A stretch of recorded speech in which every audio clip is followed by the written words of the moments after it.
met this gentleman in 2004, and he was this wonderful person. Okay. And it was like a dream come true. He become very abusive. Okay. Yes, and he was a police. Okay. Yeah. And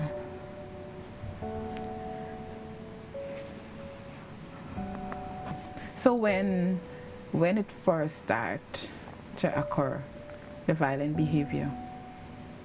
in 2006. Okay. All Yes. right. And how you reacted? What were your emotions at that time? At that time, I was confused. Okay, you were confused. Yes. All right. Who did you contact when all of this was happening to you? I didn't contact anyone. You didn't contact anyone? No.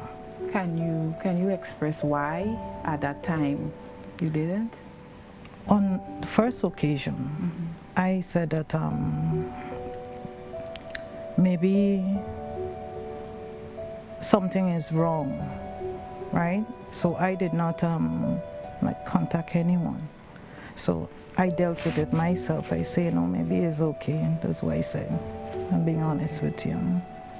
After 12 years, I decided to move on.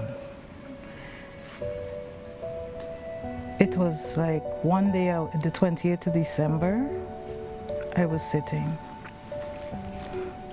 outside on the porch, and he came home like 5:30 a.m.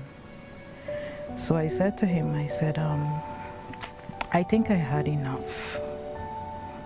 Enough is enough.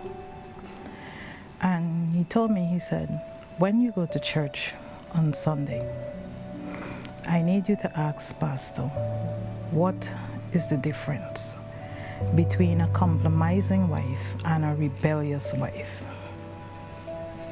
So I said, okay. But anyway, wherever you came from, you can go back. I had enough. And I was sitting outside, and he decided, I didn't open the door, so he decided to jump up and hold on the veranda edge.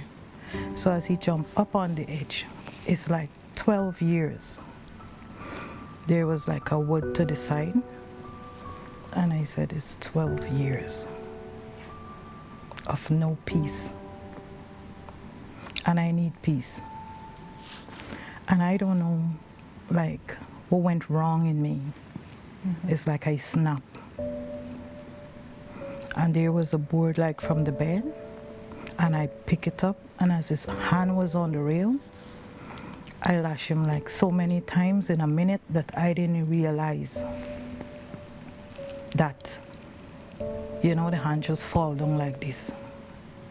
And I said, 12 years, this is how I felt.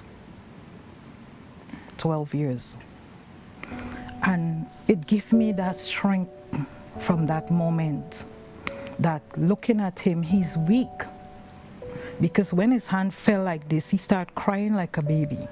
Okay. And I said, that's how I felt. After I finished packing the clothes and put it outside, he went away. I didn't see him like for 3 days. Okay. What you did? It was at home, normal. So he came back the Thursday with a car, and he got everything that belongs to him. Okay. And he went. Okay. But that was not the end.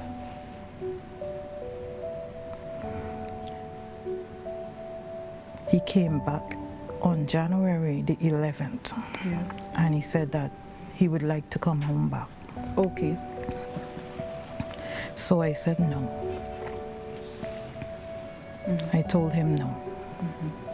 I'm finished with that. So he went away. He called me and he told me, he said, you finished, I'll call you to see if you're thinking about it. I would like to come home back. So I said, no, I am finished. Okay. So he hung up the phone and he called me back again. And he told me that you's a bitch. Okay. You's the biggest W. And no man ain't gonna want you. I left you and I left you flat on your face. I'm going to take you to court for half the bus or the whole bus, the bed, the stove, the fridge. That's where it started. Yeah. It didn't end, Okay. it began. Yeah. So I said, okay. And that was it for the day. Called me back on the 18th. He said, I would like to come home back, but we're not going to be together anymore. I just would like to be in the house for the children. He said that? Yes. I said, no. It is over. So he took me to the court on the 10th of February for half of the things or all. So when I went to Mr. Moore said, what's the reason for you bringing her here? So he asked if there is a minor in the house, and he said yes. So he asked him how you expect these children to sleep and eat, and where you expect the juice to store on all these things, and he couldn't answer. Okay. So Mr. Moore turned and he said, put $5,000 at the court every week. After the 5,000 were granted, he said that from today onwards, if you show her a sign or you show her like anything or sing a song or pass where she's living, I'm gonna send you to jail, because this is more than what it is. Okay.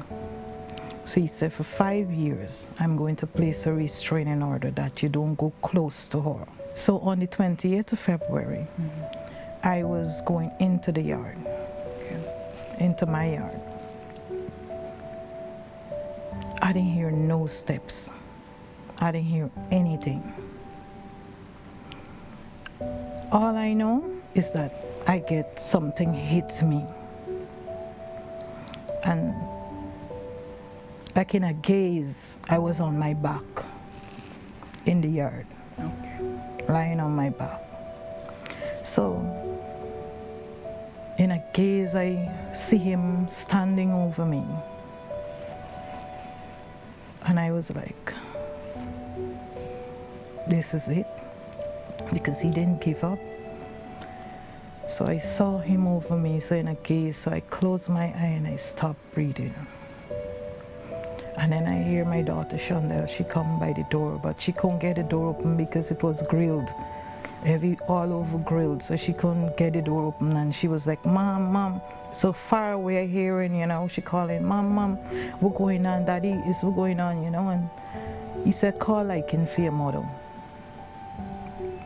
because he think I dead, because I stopped breathing. I just like locked myself in the house. Yes. And I stayed there for like months till I get white. Okay. Because every time I come out in the yard, I get like this anxiety attack, like I panic. Okay. And I would come out in the air and I would start trembling. Okay. And if like soon as my children like go out the door, I padlock the house, so I become a prisoner Okay. in my home. Can you tell me when that phase ended? How long after? It ended in July. Okay. I have this friend named Lala. She lives in America. Okay. And when she came, she said, have you ever looked at yourself in the mirror? Okay. She said, you're beautiful. She said, nothing that he say and do to you could break you. Okay. And I need you to dress and step outside. Don't be afraid. But I was so afraid because I always expect him coming for me. Okay. So she said, Lala turned to me, she said, Patricia, this is it. Take your life back. Okay. Stop locking up yourself in this house. It won't do you no good. You could go into depression, you could commit suicide, so many things, and you're strong. How would you describe your life to be presently? My life is amazing. It's amazing. I feel how I look. Fabulous. Yes. I'm independent. I'm not dependent anymore. Being independent taught me so much. Is that I was dependent. That is what caused me to be abused and be controlled. So today I feel like this powerful woman. Proud of you. Thank you. I'm a woman of strength. Mm-hmm. Yes. I'm a go-getter. Yes. And there is nothing out there that can keep me back. Yes.